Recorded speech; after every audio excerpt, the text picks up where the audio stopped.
it's one thing to be free, which is fantastic, but if you are free with no meaning, that can present its own challenges. And I try to help people work through that as well, because the better prepared you are, your business is.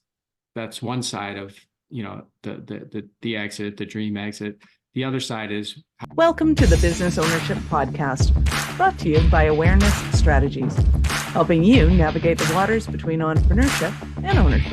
Hey there, peeps. This is Michelle Nidlick, and I'm super glad that you're here with us today because I am here with my most amazing guest, Mike. Mike, thank you so much for being here with me today. Thank you, Michelle. I'm glad to be here. Awesome. So let everybody know who you are and a highlight of your business. Okay, sure. I'm Mike Malatesta. I am an entrepreneur, business owner, and I am a dream exit expert, meaning that I help people entrepreneurs and business owners achieve what I call the dream exit that they deserve. I help them prepare for it, I help them execute on it, and I help them realize it. I love it. So how did you get into exiting businesses as your thing?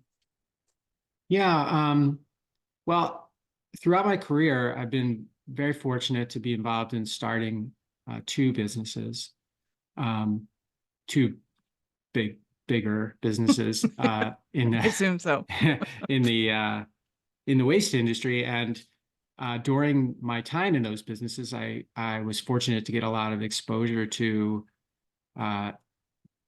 M&A, buying companies, and also selling to companies as well. And when I was looking at, my sort of breadth of my experience and my skill sets, I thought, where's the one place where I see a real need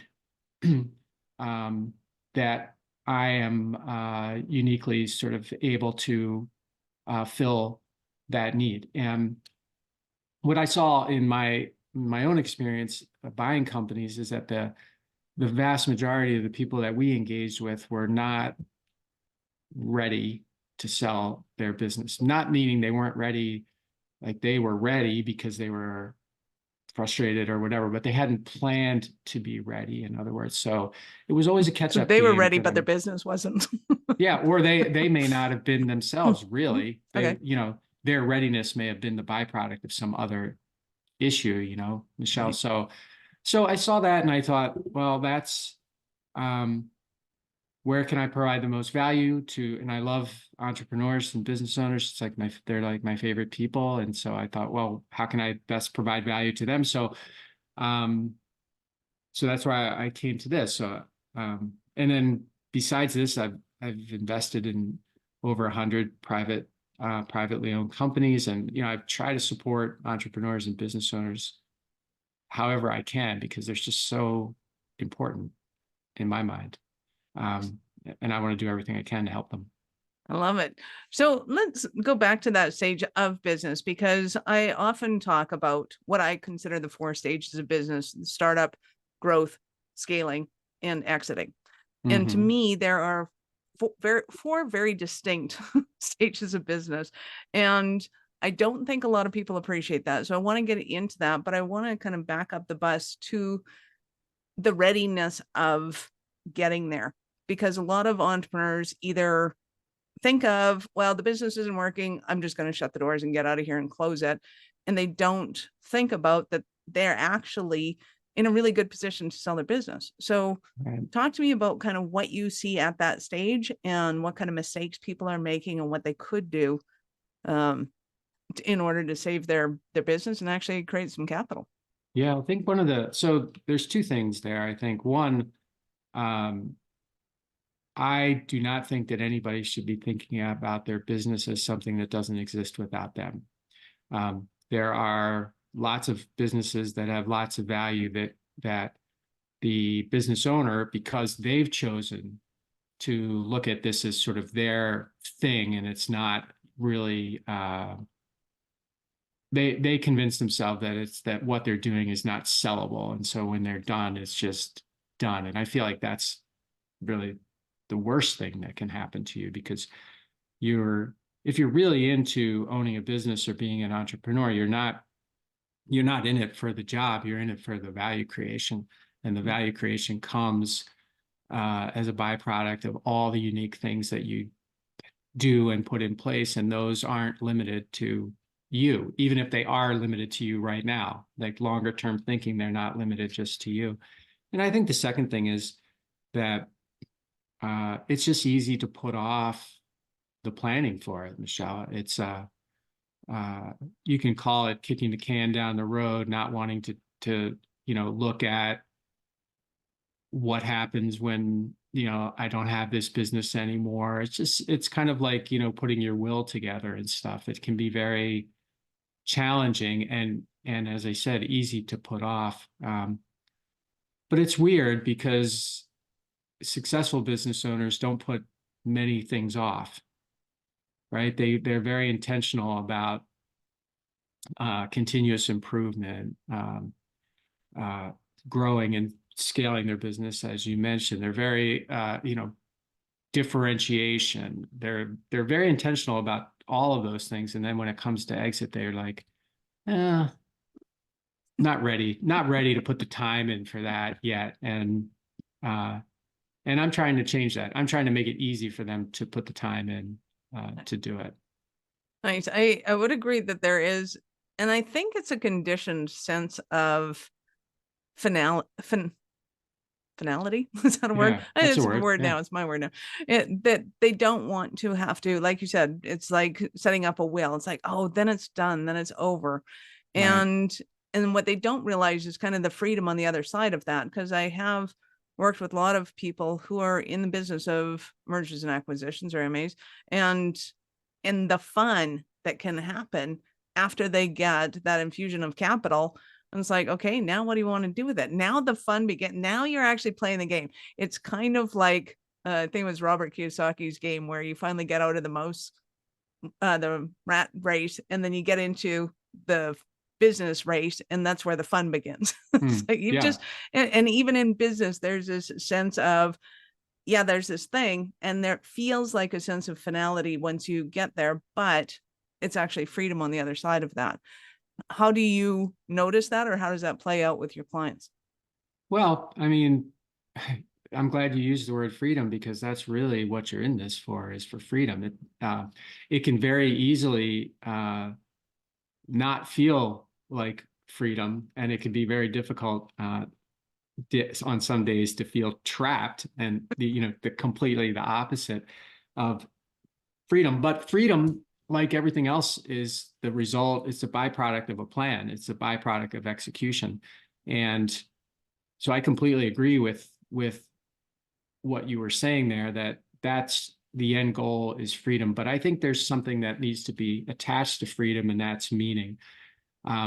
It's one thing to be free, which is fantastic, but if you are free with no meaning, that can present its own challenges. And I try to help people work through that as well, because the better prepared you are, your business is. That's one side of the exit, the dream exit. The other side is, how prepared are you for the freedom you're going to have as a result of this sale. So that's that's even more overlooked than preparing your business, for the maximum value outcome. So I like to spend a lot of time just asking questions to people, making sure that they are considering what life will be like after. Yeah, and freedom isn't the only thing that you're going to need to be clear about. Right? With freedom comes, 360 degrees of options. And as we all Yeah, know, with those options, that can be kind of terrifying. It's kind of like all of a sudden you're on the cliff, you're on the precipice, you can see, kind of the end of the world. And it's like, okay, well, I can parachute off, I can walk down, I can, but you got to start looking at what are those options? What do you want to do? How do you want to do it? And to your point, knowing your purpose helps give some direction to which options you want to narrow it down to, so that you're funneling it yeah, in I a think it's really cohesive sort of important. way.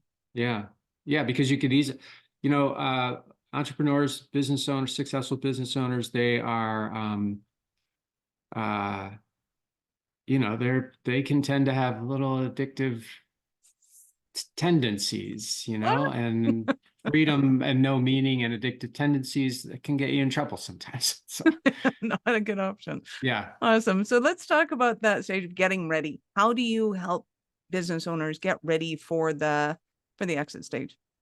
Yeah. So I start with a playbook process, and it's essentially uh, 10 modules, 10 chapters, and we basically go through all the things that I feel you need to be thinking about and be executing on in order for you to have a chance at maximizing the value of your business and, getting clear and maximizing your meaning as well. So we start with, depending on the sophistication of the person that we're starting with, or the organization that we're starting with, we might start with just all the different options for M&A, because there are a ton of different ways to sell, people to sell to, terms and things you need to be aware of, all of that stuff. And then from there, we basically get into building value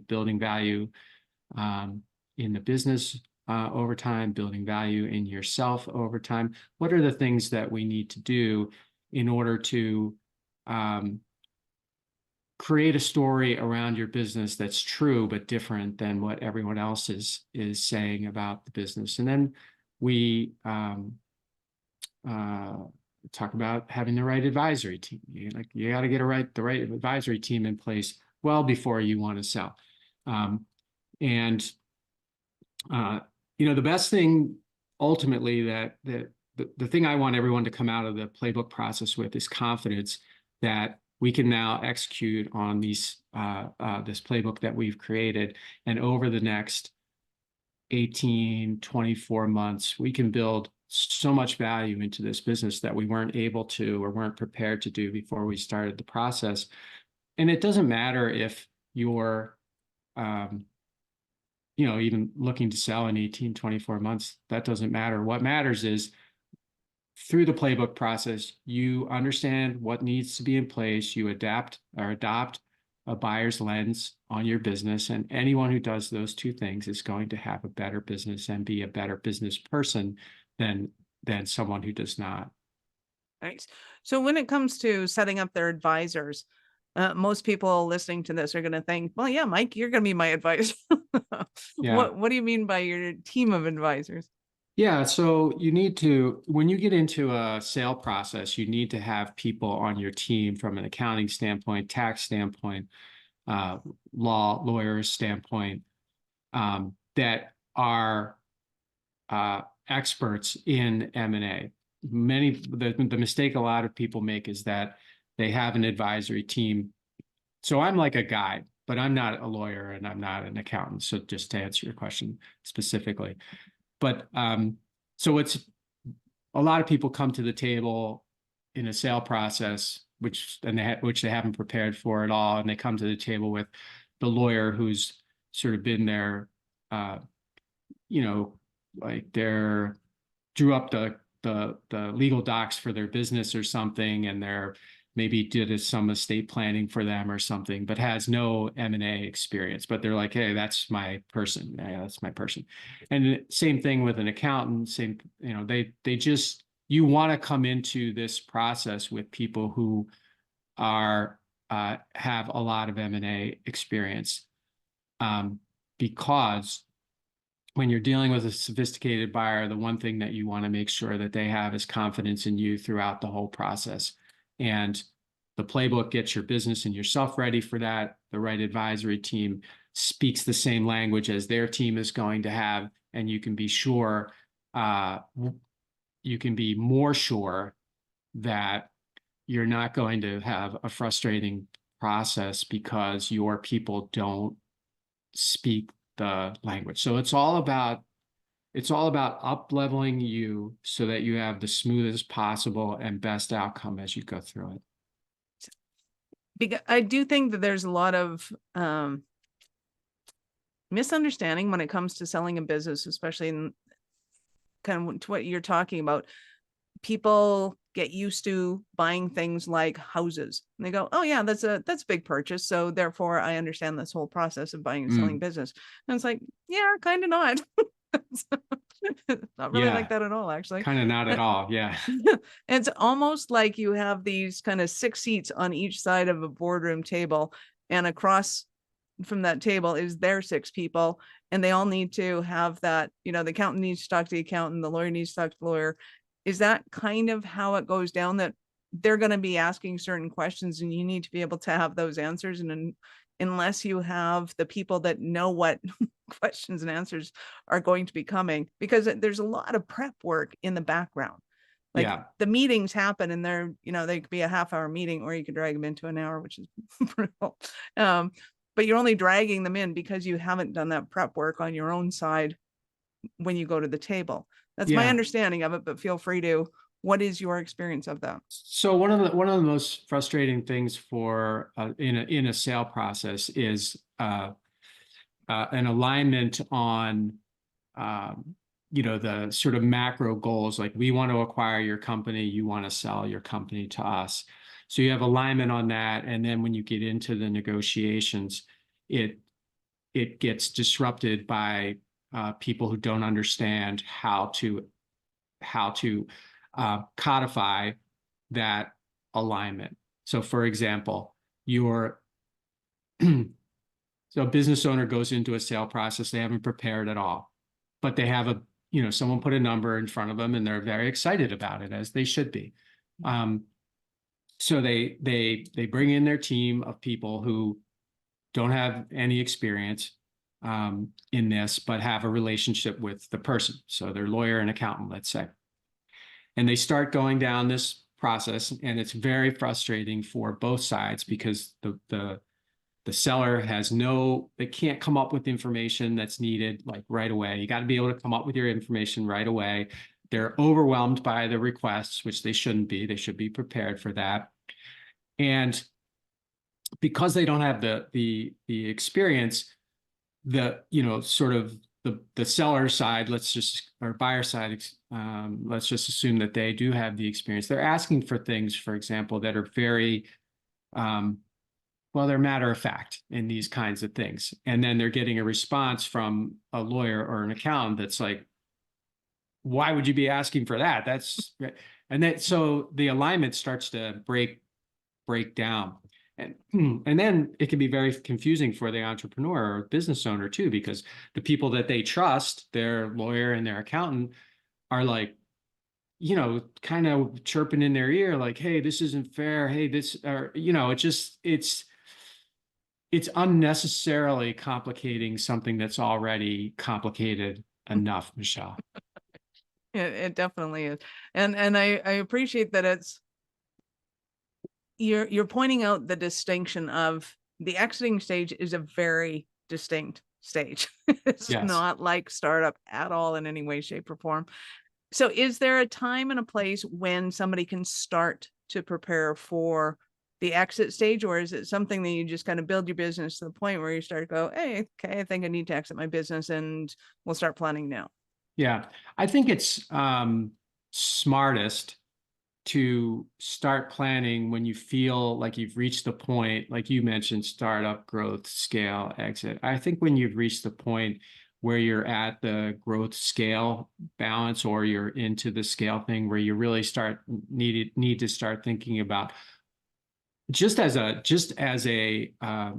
risk strategy, like, what's going to happen to this if something happens to me? Let's forget about what happens when I sort of cash in when I'm 50 or 55 or whatever. So what's going to happen to this business if something happens to me? But when you reach that point, I think that's the trigger for you to start thinking about exit planning, not exiting, but exit planning. Because at that point, that your business, you've had success in your business, there's a lot of room to run, you're building value that someone else might want, and you're telling yourself, okay, I don't want to mess this up. How do I get super clear on this, so that as we continue to go forward, I not only know what I want to do with the business, but I also know what I want to do to make sure the business continues to grow value and is attractive to a lot of sellers. are buyers. So when in those stages, so we've been talking about kind of the startup growth scaling being kind of steps on a staircase. Yeah. There's also the personality type that loves to start up a business, but hates the monotony of growth. Or Yeah. there's the ones that love kind of getting it to the growth stage, but they really hate just throwing money at the problem and scaling it. Is there a time when you can sell your business, even though it's in startup, it's still in that chaos and mayhem kind of phase, but that there's somebody out there that knows how to take that and put it into the growth phase, and that's their mojo? Like, is there a time and a place for that too?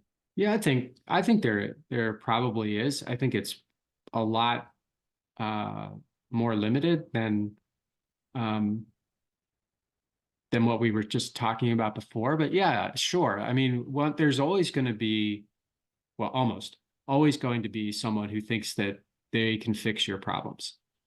So if you want to give them, if you want to say, look, I got this to where it is, I don't want to do all the rest of the work. You be the problem solver who takes it the rest of the way. You can definitely sell that business to some people, small number of people. But most buyers don't want to buy. They don't want to buy your problems, and in most cases, it's hard to sell your problems. So yes, if you are a startup, if you are like a startup savant, and you can start stuff that gets immediate traction, and while it may not be profitable or may not be positive EBITDA, I mean there is a road to that that's very clear. Sure, that kind of business has value and can be sold. The other people who don't want to scale the business, unless you've got that sort of visionary, like hyper opportunity that you've created, I'd say that's a little bit tougher. Like not many people want to, and not many people want to pay for the growth that they think they're going to have to be the ones who create. Like you're not going to create the growth. You were going to sell me a story of the future that I have to make happen, and I don't really like that idea, or I don't like paying for that idea at least. So yes, I think there are definitely. I mean, look, businesses get sold all the time, for all kinds of reasons, and so yes, that could definitely happen. But I don't think that's a max value, max meaning sale in most cases. Right. Absolutely. Awesome. So in a moment, I'm going to ask you about a Cinderella story of one of your clients. But before we do that, we're going to take a break. Are you running a business over 7 figures but still struggling with technology headaches? Pay attention. You do not want to miss this offer. This podcast episode is brought to you by Awareness Strategies, who is offering a custom-built digital adoption roadmap for anyone running a business over 7 figures who's wanting to grow their business in the next 5 years. And it's not just a roadmap. They offer full implementation as well if that scares the out of you. Check out awarenessstrategies.com/roadmap for more details today. The link's in the show's notes. Don't regret not doing this. Do it now. That's awarenessstrategies.com/roadmap. So I am super excited to ask you about a Cinderella story of one of your clients. Yeah, so I'll talk about Dave. I started working with Dave, and Dave had a business that did like IT support, and he also did production, like video production and that kind of thing for conferences and stuff. And one of the things that I was so unique about Dave's thing was that this guy, the business was successful, is successful. He'd been at it for a long time. Like he started it when he was in his college dorm, one of those stories. It was just a very impressive story. The issue that Dave had was that he was thinking about exiting, but he had no understanding of how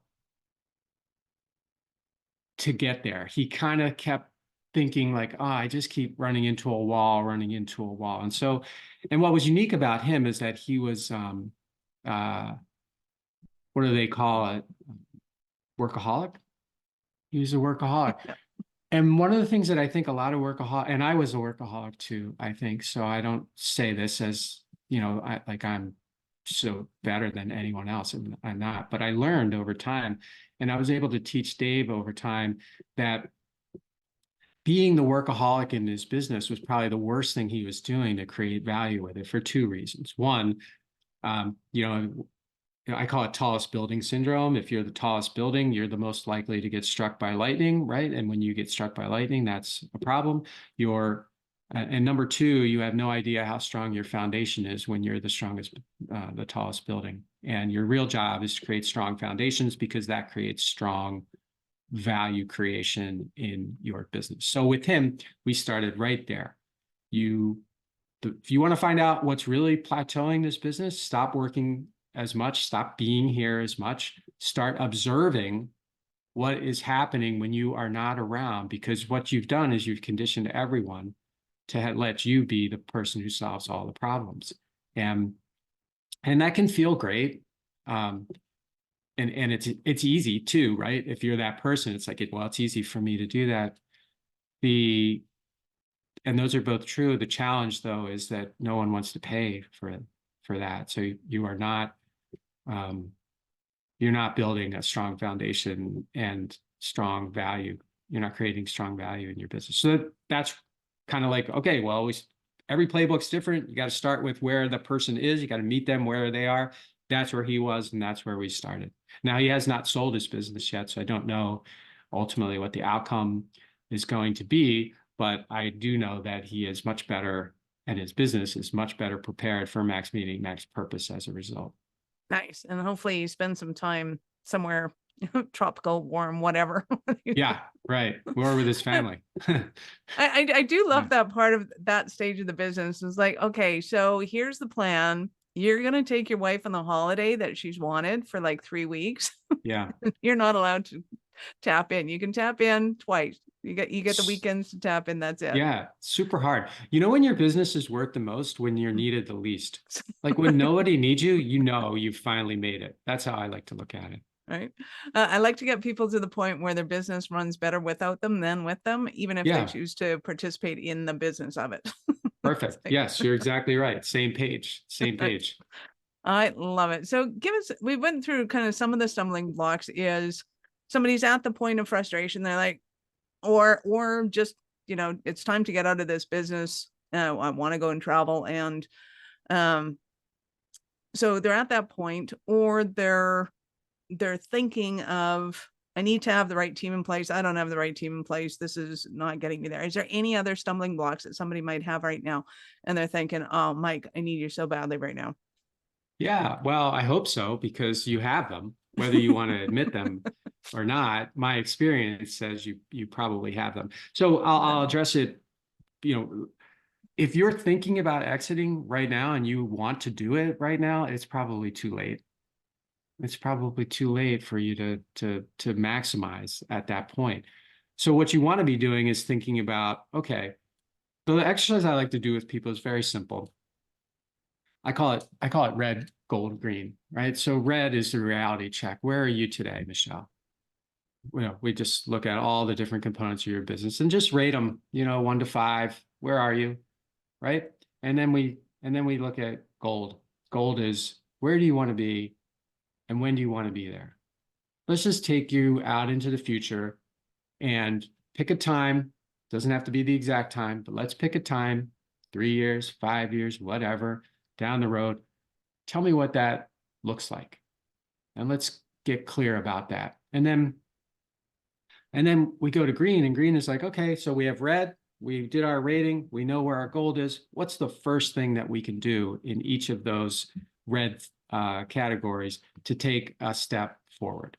And if I can get someone to understand that makes sense, like intellectually at least understand that makes sense, then they're ready to put a playbook together and start really being intentional about making that gold happen. Nice. I love it. So I know our listeners are going to want more from you. How did they start that journey with you?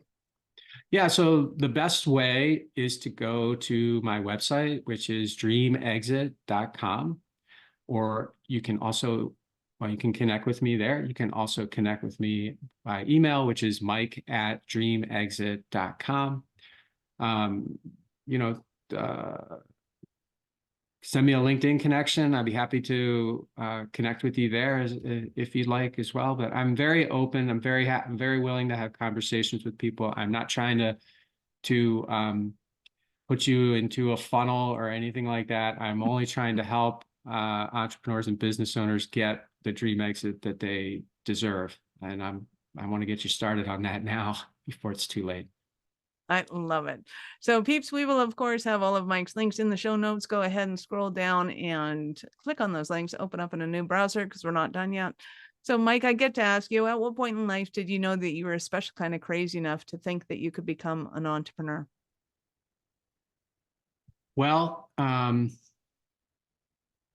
tell you the dream and then I'll tell you the reality. The dream is when I was 4 years old, I lived across the street from a construction company, Michelle, and I just loved everything about the trucks and the guys and the smell and the sounds and all of that. And I would sit on the curb in the summertime in the afternoons and I would watch them bring their trucks and their rigs back. And I would be just like, man, I didn't know what a business was at that point, of course, but I was like, this Looks is fun. cool, right? This feels.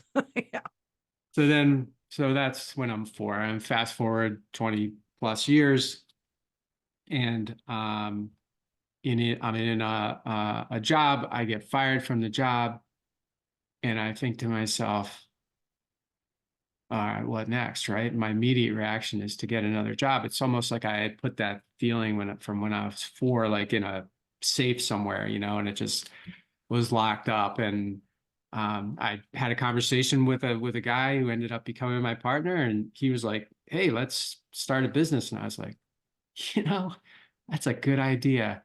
And sit around his kitchen table, and we put a plan together, and that's the reality. That's like where the reality was. I needed a job. I had somebody who was willing to help me, complementary skill set, support mechanism, supportive spouse, and what the hell? And we just started. Thanks. Well, and you created a couple of epic companies. So tell me, how did that transition and then where did you grow those companies to? Yeah. Well, thanks for asking. So yeah, we started that business the first business and came out of that kitchen table. We started in November of 1992, just with nothing. And by the time 2015 rolled around, so 23 years later, we had a business that was doing about 45 million in revenue, and we were active in 6 or 7 states in the U.S. And we had a regional platform that was, might not have been the greatest out there, but it was pretty good. And we got some significant interest in buying the business and ended up selling that business, as I mentioned, 2015.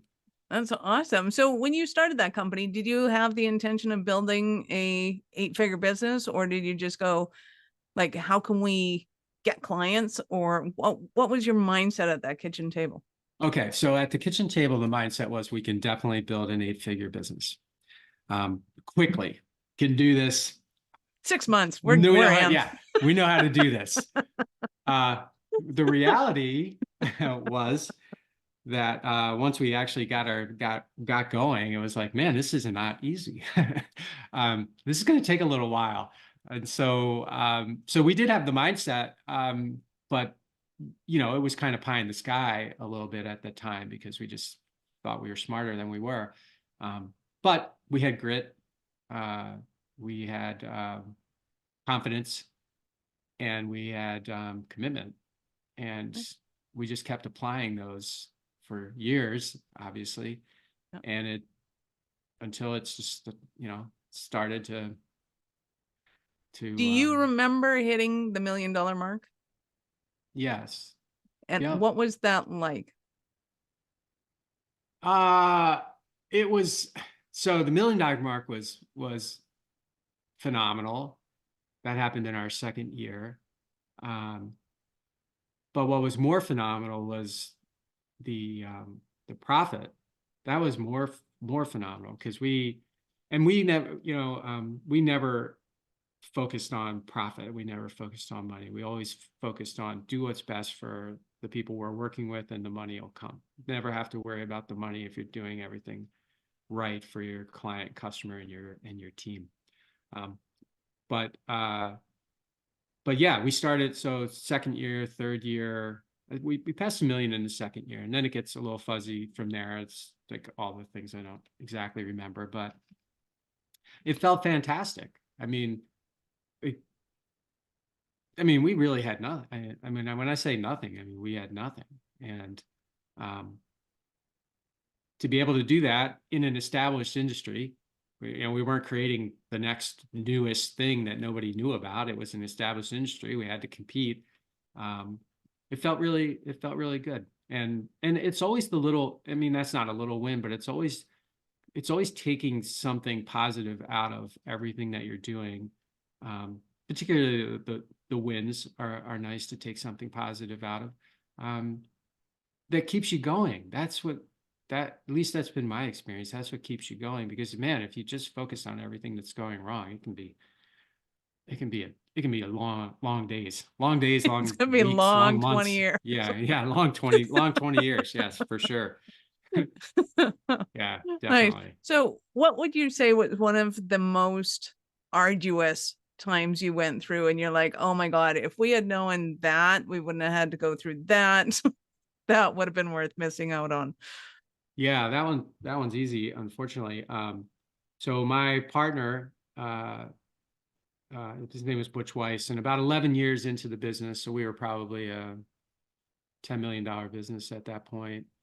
He was working in one of our plants. We had several plants at that time to process waste, and he was working on a tank. The tank caught on fire, and he was burned very, very badly, and ended up passing away a couple of days later.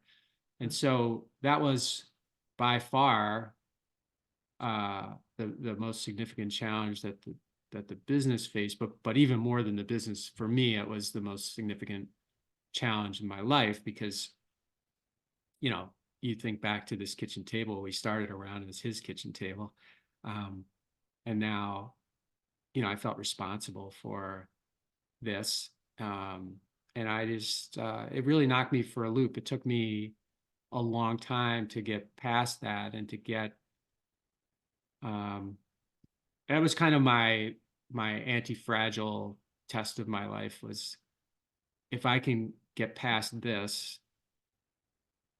not that you'd want to, but if I could get past this, I just felt like there's nothing else that can stand in the way. And so that was the toughest thing by far.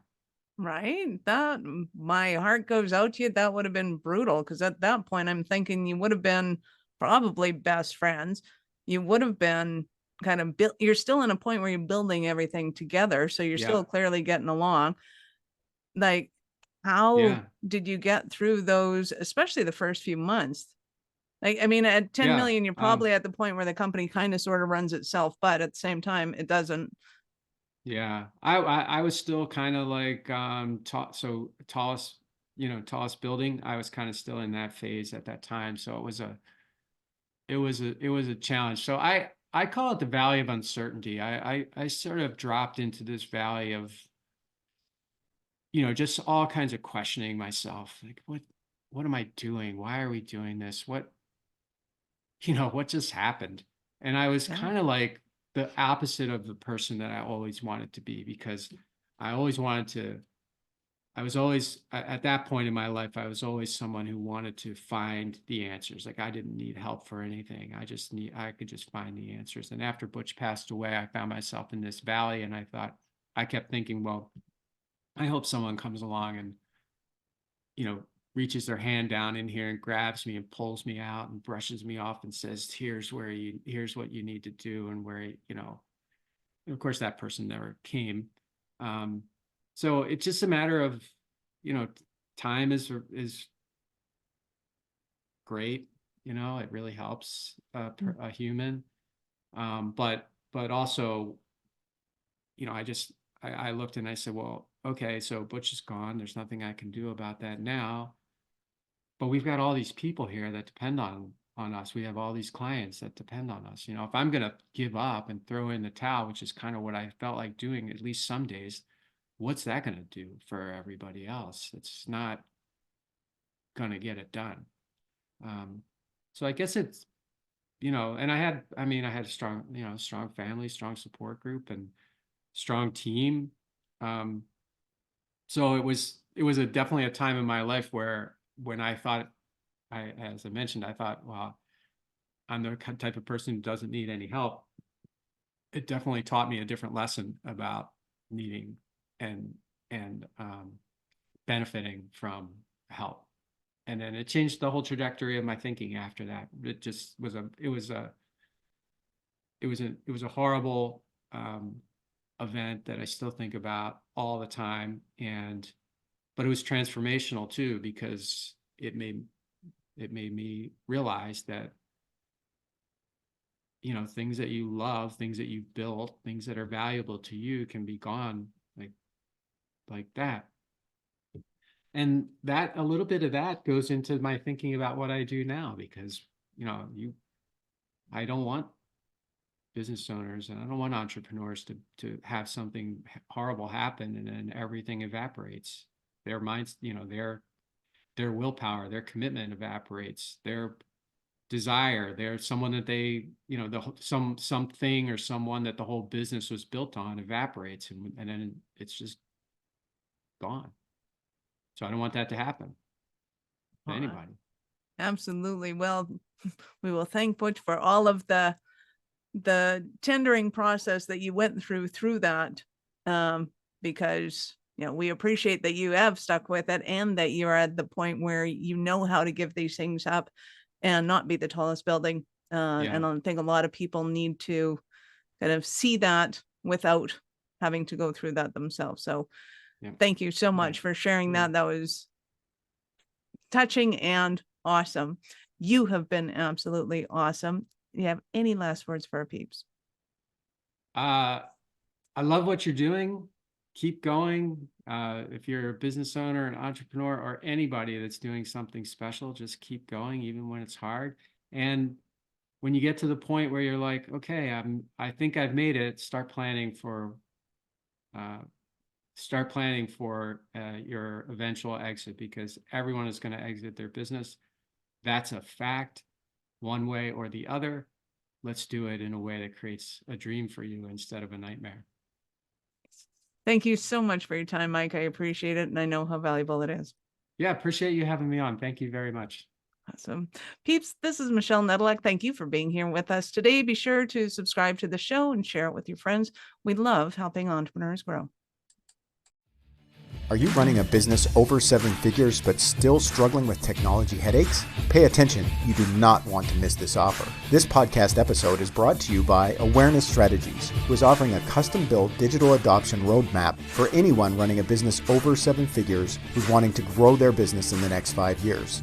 And it's not just a roadmap, they offer full implementation as well if that scares the out of you. Check out awarenessstrategies.com/roadmap for more details today. The link's in the show's notes. Don't regret not doing this. Do it now. That's awarenessstrategies.com/roadmap.